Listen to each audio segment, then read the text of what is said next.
Hi, welcome. Welcome to the fifth Wednesday of this mini series on the science of embodiment, the science of somatics, which is about a mind and body connection, and the science of dance and movement.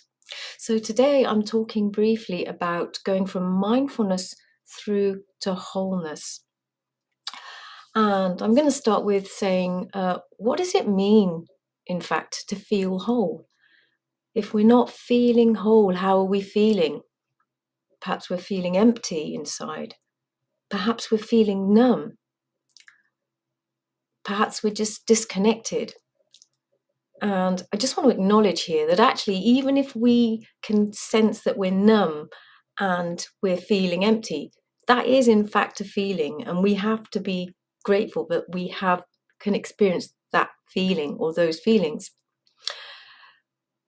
So now, when we're being mindful, mindfulness has become such a big thing. When we are being mindful, we're being present, we're being aware. If any of you have introduced mindfulness into your way of being, it's about being more present. It's about being able to distance ourselves from our thoughts and reactions and not being less reactive, being able to take a distance from our thoughts and what's going on in our mind. And when we're doing this, we're just observing our thoughts, we're just watching our thoughts.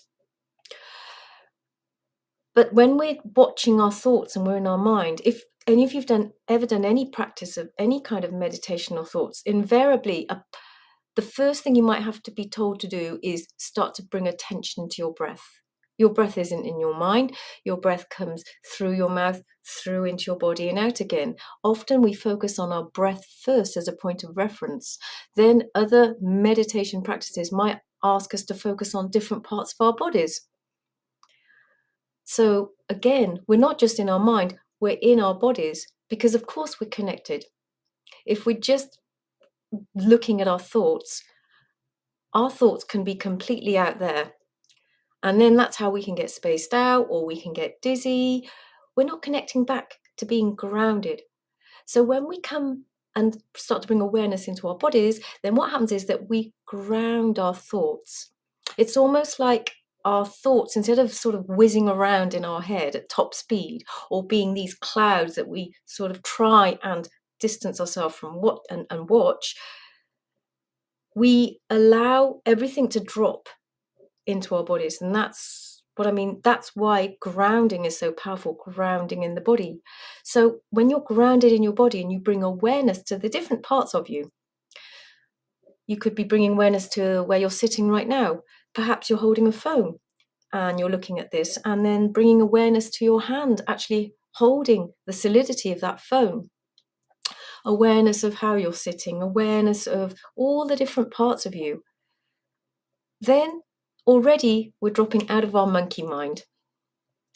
And it means that rather than our mindfulness being this conscious awareness of presence that's sort of up here, we have this whole embodied awareness, this whole conscious awareness, which means that we have to use all our different senses.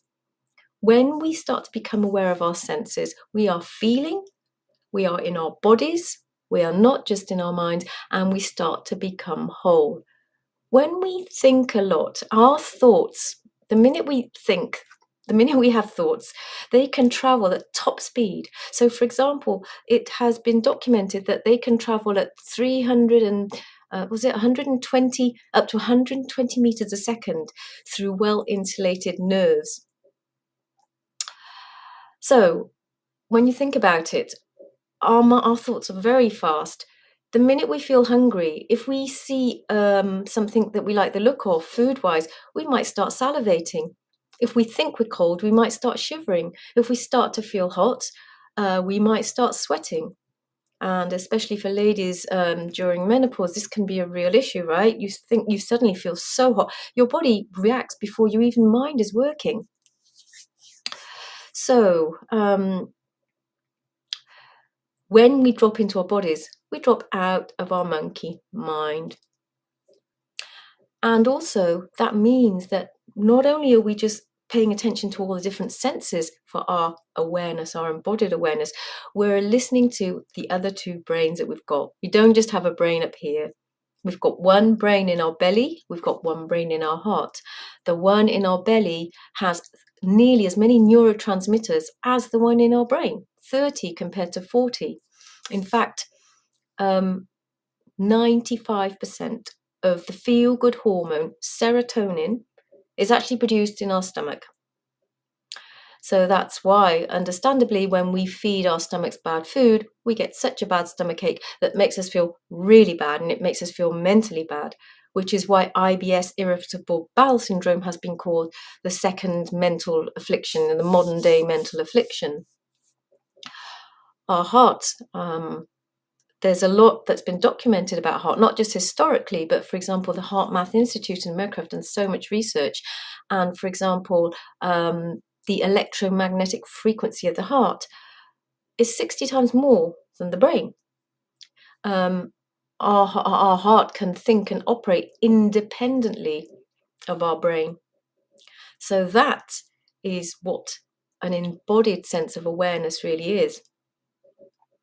And so just for those of you who might still feel actually, you need to move more, you need to be in your body more, and perhaps also culturally, we are not really given much permission to show our feelings too much. You might be in a situation where you can't show your feelings in a work environment or in a social environment.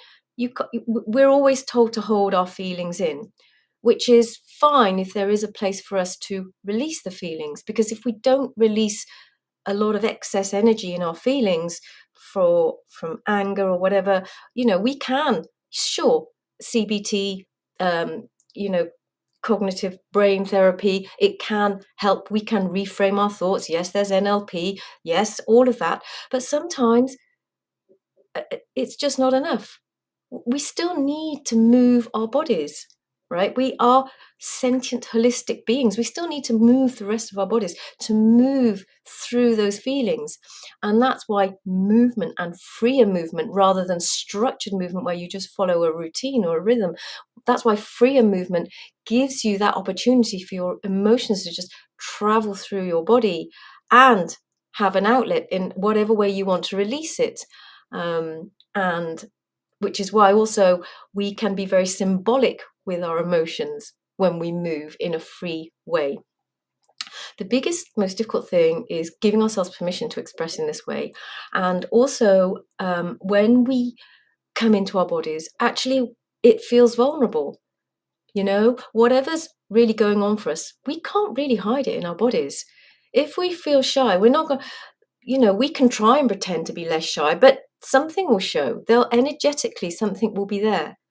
The whole fake it till you make it thing might work to a degree, but anyone who's, if you're sensitive, when someone's, even when someone's very over arrogant, what's really the underlying um, being of that person, thinking of that person, right? When you see them being overly exuberant, overly loud, overly authoritative or overbearing. There's normally other there's normally other things going on for them beneath. And that's why also moving freely and moving for dancing feels very vulnerable. It's the most natural thing in the world. People have come together since time began for this, but actually people feel so restricted. I'm not suggesting that you have to be, in fact, if anything, John Travolta's Flashdance, Kevin Bacon, they did structured dance. They didn't just move freely to express. Moving freely to express could be really messy. It could be really, it's nothing to do with performance. It's just a release and an outlet, which is why any way that you can give your body freedom to move is good, because also we get very restricted moving in certain ways. we have our certain habits for standing up, sitting down, everything we do in life, we tend to move in a certain way. And when we allow ourselves to do something different, yes, it feels very uncomfortable because suddenly it's making our brain networks go, hold on a sec, I don't know this one. It's like learning to um, try to drive through a city when you've got used to using a sat nav. Your brain actually can't cope reading a map, and it's too much for the brain to work out. And that's that place of being uncomfortable. And that's when we grow. So I hope that's given you some insight into the sense of being more whole by being more embodied, having a full bodied 360 degrees conscious awareness rather than just being mindful in the mind. Okay, enjoy the rest of your Wednesday and see you soon. Have a good week. Oh, and I've forgotten to say, I have created a new Awaken Your Creativity, Awaken Your Creative Potential ebook. It's got it looks at 3 things that could be holding you back and blocking you, the way they show up, why they might be happening. And there are 3 embodied practices, movement practices for you to try at home. They're fun, they're easygoing, they're designed not to be taken too seriously, and they will do exactly what I've just been talking about, which is get you to move in different ways, encourage you to move more freely, get your brain to work in a different way, and to help you come to a different level of awareness, i.e., one where you move out of whatever's holding you back and feeling stuck into more of a state of flow. So you can get that on my profile link.